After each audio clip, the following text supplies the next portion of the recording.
تم اعتراف کرو یا نہ کرو، حقیقت یہی ہے کہ تم نبیلہ ہو، اور میں اس کے علاوہ بھی بہت کچھ جانتا ہوں، غالباً وہ باتیں بھی جو ابھی تک تمہارے علم میں نہ ہوں۔ تمہارا پہلا خاوند، تمہارا تیسرا بچہ، تمہاری وہ مجبوری جس نے تمہیں مالک محمد کی بیوی بنایا، یہ سب کچھ میرے علم میں ہے۔ نبیلہ جان گئی کہ اب ہتھیار ڈالنے کے سوا چارہ نہیں۔ اس کی بڑی بڑی آنکھوں میں اس طرح سہم کی لہریں لے رہی تھی، خشک ہونٹوں پر زبان پھیر کر بولی، آپ کیوں کر رہے ہیں ایسی باتیں؟ کون ہیں آپ؟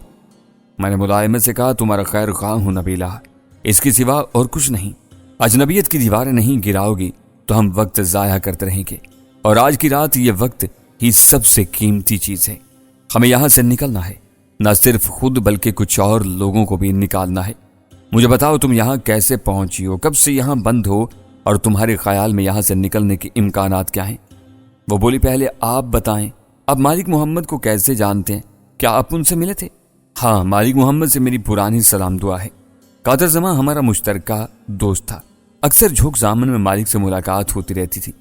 چند روز پہلے میں شیخو پورہ میں تمہارے گھر جا چکا ہوں، تمہارے بچوں سے بھی ملا ہوں، وہ سب تمہاری جدائی میں پریشان ہیں اور ہر پل تمہاری راہ دیکھ رہے ہیں۔ بچوں اور شوہر کا سن کر وہ مصیبت زدہ تڑپ اٹھی، آنسوؤں نے آنکھوں پر یلغار کی اور احتیاط کا ہر بند توڑ کر رخساروں پر بہہ نکلے۔ کیسے ہیں میرے بچے؟ آپ نے خود انہیں دیکھا تھا نا، وہ ٹھیک تو ہے نا؟ بیمار تو نہیں ہو گئے؟ ببلی کیسا تھا؟ زیادہ روتا تو نہیں تھا؟ ایک دم اس کی ہچکیاں تیز ہو گئیں اور وہ کلیجہ تھام کر آگے کو جھک گئی۔ سردی بہت زیادہ تھی اور چادر اس کے کندھوں سے ڈھل کر زمین پر گر گئی تھی۔ میں نے چادر اٹھائی اور احتیاط سے اس کے سر پر ڈال دی۔ میرے ہمدردانہ انداز نے اسے کھل کر رونے پر مائل کر دیا۔ مٹی سے آلودہ ہاتھوں میں چہرہ چھپائے وہ اپنی آواز کو دبانے کی کوشش کر رہی تھی، لیکن غم کی یورش میں فصیل ضبط کا ہر بند ٹوٹتا چلا گیا۔ میں نے اسے رونے دیا۔ یہ آنسو اس کی آنکھوں کو شیشے کی طرح شفاف کر رہے تھے، اور میں جانتا تھا جب تھوڑی دیر بعد وہ پلکیں اٹھائے گی تو اسے شیشے کے آر پار سب کچھ صاف نظر آئے گا۔ اور پھر ایسا ہی ہوا۔ جب گھٹا جھوم کر برس چکی اور نبیلہ کا چہرہ دھلا ہوا زرد گلاب سا نظر آنے لگا تو مجھے یوں محسوس ہوا جیسے میرے اور اس کے درمیان بہت سے پردے اٹھ گئے ہیں۔ پردیس میں تو دیس کی طرف سے آنے والی ہوا بھی اچھی لگتی ہے۔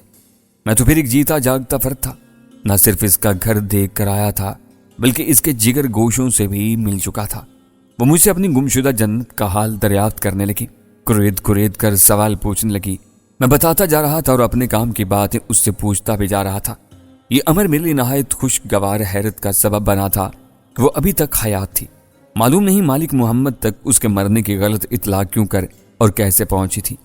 میں نے اسے یہ نہیں بتایا تھا کہ مالک محمد اسے مردہ تصور کر چکا ہے، اور نہ ہی یہ بتایا تھا کہ اس کا پہلا بچہ مل چکا ہے اور مالک محمد نے اسے بیٹوں کی طرح گھر میں رکھا ہوا ہے۔ یہ اطلاعات یقیناً اس کے لیے سنسنی خیز تھیں، اور میں فی الحال اسے مزید ہیجان کا شکار کرنا نہیں چاہتا تھا۔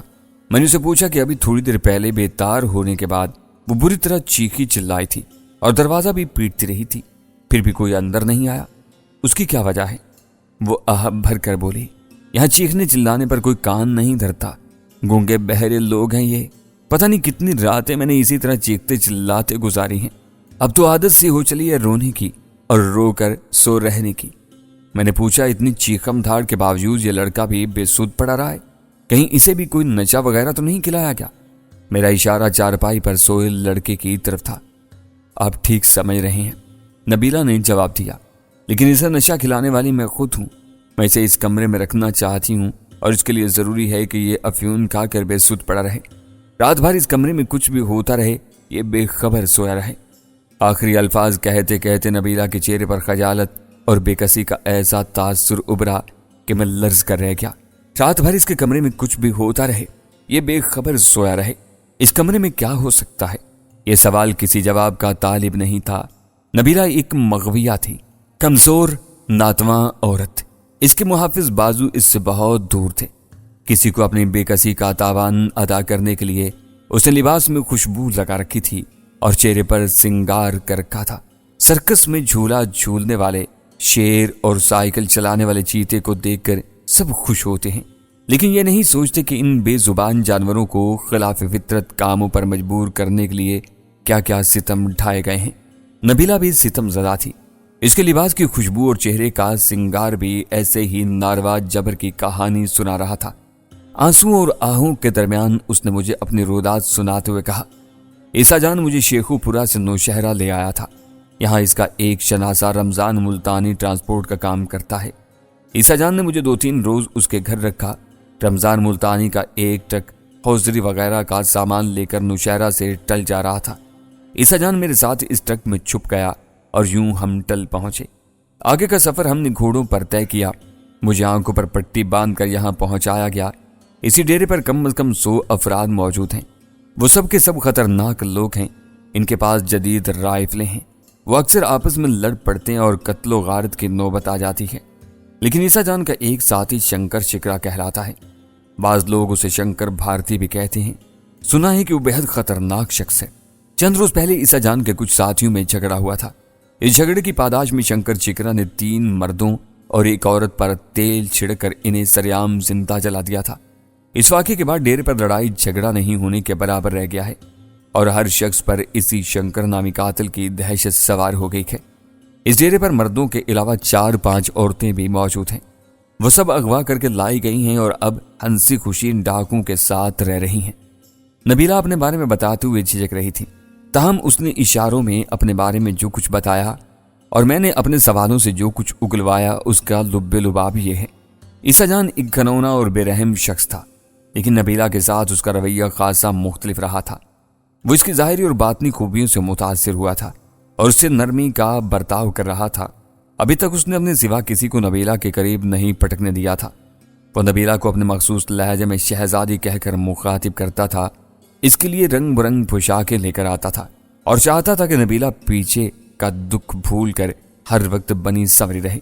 شروع میں نبیلہ بہت چیخی چلائی تھی اور اس نے کئی بار بھاگنے کی کوشش بھی کی تھی، لیکن آخر کار جان گئی تھی کہ یہ سب کوششیں بے سود ہیں۔ وہ عیسیٰ جان کی مرضی کے بغیر یہاں سے نکل نہیں سکتی تھی۔ اپنے جگر گوشوں کو دوبارہ دیکھنے کی آس نے اسے زندہ رکھا اور وہ یونانی دیو مالا کی ایک ساور دیوی کی طرح ہر شب سانپ کا ڈنک کھا کر بھی چاند کی کرنوں سے اپنے گمشدہ بچوں کی پوشاکیں بنتی رہتی اور ان سے دوبارہ ملنے کی دعائیں کرتی رہی۔ نبیلہ کی باتوں سے اندازہ ہوتا تھا کہ عیسیٰ جان اکثر اس کمرے میں آتا ہے اور صبح تک رہتا ہے۔ میں نے ایک نگاہ کمرے کے بند دروازے پر ڈالی۔ دروازے سے باہر سرد تاریک رات کی حکمرانی تھی۔ دور و نزدیک سے کوئی آواز، کوئی آہٹ سنائی نہیں دے رہی تھی۔ کچھ فاصلے پر گنگناتا ہوا جھرنا بھی شاید رات کے اس پہر خاموش ہو گیا تھا۔ کیا سوچ رہے ہیں؟ نبیلہ نے پوچھا۔ میں نے ایک نگاہ اس کے دلکش سراپا پر ڈالی اور نگاہیں چرا کر پوچھا، کہیں ایسا تو نہیں کہ عیسیٰ جان؟ میں نے بات جان بوجھ کر ادھوری چھوڑ دی تھی۔ نہیں، اب کافی دیر ہو گئی ہے، وہ نہیں آئے گا۔ اس نے میرے ادھورے سوال کا مکمل جواب دے دیا۔ لیکن آپ یہ بات مت بھولیں کہ وہ کچھ کہتے کہتے اچانک خاموش ہوگی۔ کیا کہنا چاہتی ہو؟ میں نے اس کی وسیع و عریض آنکھوں میں جھانکا۔ اب بہت خطرناک کھیل کھیل رہے ہیں، وہ بولی۔ معلوم نہیں آپ کی اس حرکت کا انجام کیا ہوگا۔ ہو سکتا ہے کل اس سانولے شخص کی جگہ آپ کھڑے ہوں دیوار کے ساتھ۔ دیوار کے ساتھ؟ میں نے حیرت سے پوچھا۔ پھر اچانک یہ خیال ذہن میں برق کی طرح کوندا کہ مجھے اپنی زبان قابو میں رکھنی چاہیے۔ میں نے نبیلہ کو یہی بتایا تھا کہ میں اپنے شکاری دوستوں کے ساتھ پچھلے کئی روز سے یہاں محبوس ہوں۔ شاید نبیلہ اسی تناظر میں کسی واقعے کا ذکر کر رہی تھی۔ میرے سوال پر وہ چونک سی گئی، مجھے گھور کر بولی، کل آپ یہاں نہیں تھے کیا؟ نہیں، میں اور عباس خان 2-3 روز سے دن کے وقت ڈیرے سے باہر ہوتے ہیں۔ عیسیٰ جان کو غلط فہمی ہے کہ ہم نے کچھ قیمتی رائفلیں ڈھوکی تالاب کے ارد گرد چھپا رکھی ہیں۔ وہ ہم سے وہ رائفلیں برآمد کرانا چاہتا ہے۔ ایک جھوٹ چھپانے کے لیے کئی جھوٹ بولنے پڑتے ہیں۔ میں بھی بول رہا تھا، ایسی کچھ ضرورت تو نہیں تھی جھوٹ بولنے کی، لیکن اس مرحلے میں کسی قیمت پر نبیلہ کا اعتماد کھونا نہیں چاہتا تھا۔ وہ حیرت سے بولی، کیا میں یہ سمجھوں کہ آپ اپنے ساتھی کی موت سے بے خبر ہیں؟ میرا دماغ سنسنا کر رہ گیا۔ کن ساتھیوں کی بات کر رہی ہو تم؟ وہ بولی، آپ خود ہی تو بتا رہے ہیں کہ پکڑے جانے والے شکاری آپ کے ساتھی ہیں۔ شاید آپ بے خبر ہیں کہ پچھلے 3 روز سے ان پر سخت مصیبت آئی ہوئی ہے۔ میں اس کھڑکی سے سارا تماشا دیکھتی رہی ہوں۔ وہ جس کی گردن اور ٹھوڑی پر پھل بہری کے داغ سے تھے نا، دبلا پتلا لمبا سا شخص، کیا نام تھا اس کا؟ آپ کا ساتھی تھا، آپ تو جانتے ہوں گے۔ میں سمجھ گیا کہ وہ ہیڈ کانسٹیبل نذیر کی بات کر رہی ہے۔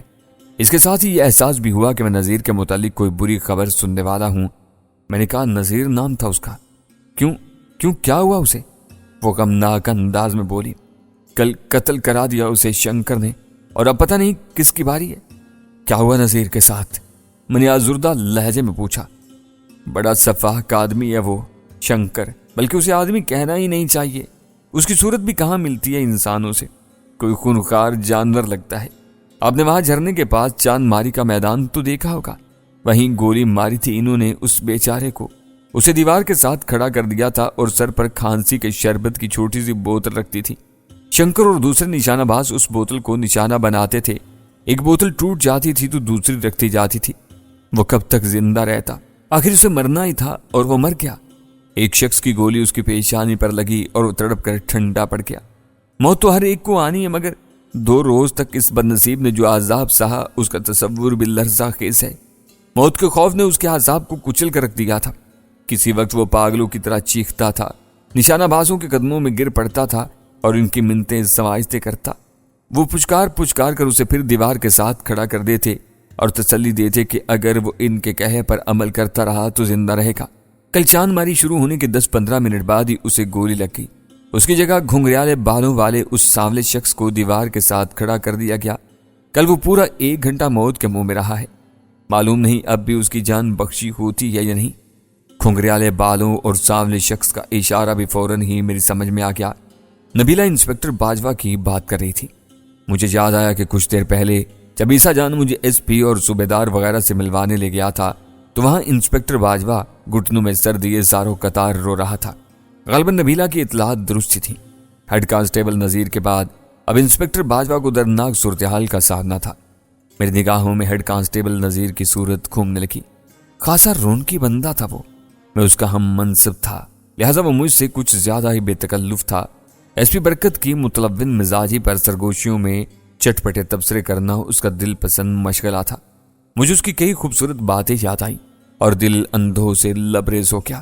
بحثیت مجموعی یہاں صورتحال ہماری توقع سے خاصی مختلف نکلی تھی۔ سب سے بڑا المیہ تو یہ تھا کہ بجائے اس کے کہ ایس پی صاحب ڈاکوؤں پر چھاپا مارتے، ڈاکوؤں نے ان پر چھاپا مار دیا تھا، اور اب چھاپا مار پارٹی اپنی گاڑیوں اور اسلحے سے محروم ہو کر نشے میں چور یہاں بند پڑی تھی۔ دوسری عیسیٰ جان کے اس ڈیرے پر مجرمان کی تعداد ہمارے اندازوں سے زیادہ تھی۔ نبیلہ نے بتایا تھا کہ یہاں کم و بیش 100 افراد تھے، 100 نہ بھی ہوتے تو 60-70 کہیں نہیں گئے تھے۔ الٹے لینے کے دینے پڑنے والا محاورہ یہاں صادق آ رہا تھا۔ شنکر شکرا اور عیسیٰ جان وغیرہ پر قابو پانا تو بعد کی بات تھی، پہلے تو یہاں سے نکلنے کا مسئلہ پیدا ہو گیا تھا۔ نبیلہ ایسی موٹے دماغ کی نہیں تھی کہ صورتحال سمجھ نہ پاتی۔ وہ جان چکی تھی کہ میرے پاس ایسا کوئی پلان نہیں جو جادو کی چھڑی کا کام کرے اور ہم یہاں سے جان بچا کر نکل جائیں۔ صرف اسے تعاون پر آمادہ کرنے کے لیے میں نے پلان کی بات کی تھی۔ میں اپنے مقصد میں کامیاب ہوا تھا۔ نبیلہ اور میں ایک دوسرے پر اعتماد کر رہے تھے، تاہم اس 2 طرفہ اعتماد کے حصول کے سوا یہ جدوجہد ناکام ہی رہی تھی، اور اب نبیلہ سرا سہمان نظر آ رہی تھی۔ دونوں کمروں کی درمیانی دیوار کا خلا ایک جان لیوا زخم کی طرح ہماری نگاہوں کے سامنے کھلا پڑا تھا۔ نہ یہ رفو ہو سکتا تھا اور نہ اسے ٹانگ کے لگ سکتے تھے، اور پردہ پوش رات دھیرے دھیرے اپنا سفر طے کر رہی تھی۔ اب کیا ہوگا؟ آخر نبیلہ کے دل کی بات زبان پر آ ہی گئی۔ یہ تمہارے سوچنے کی نہیں، ہمارے سوچنے کی بات ہے۔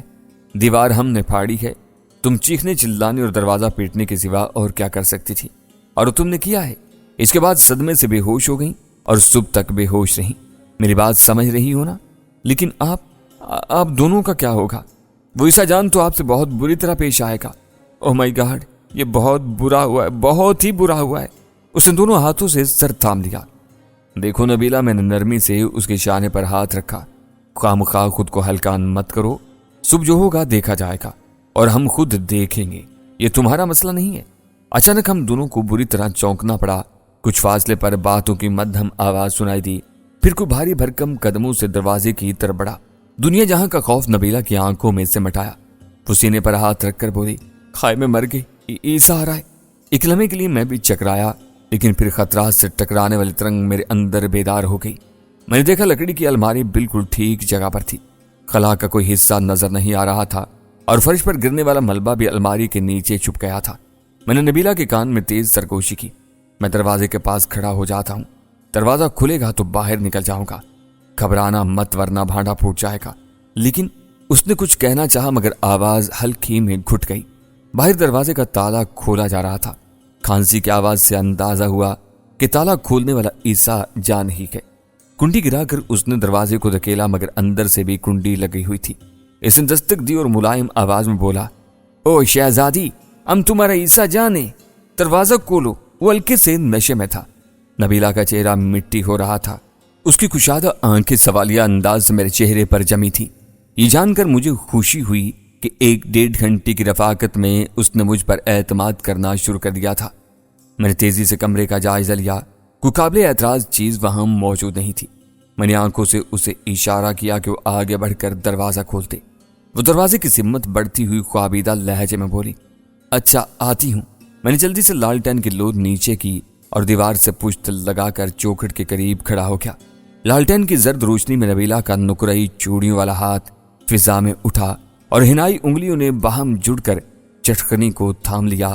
فیصلے کا لمحہ آن پہنچا تھا۔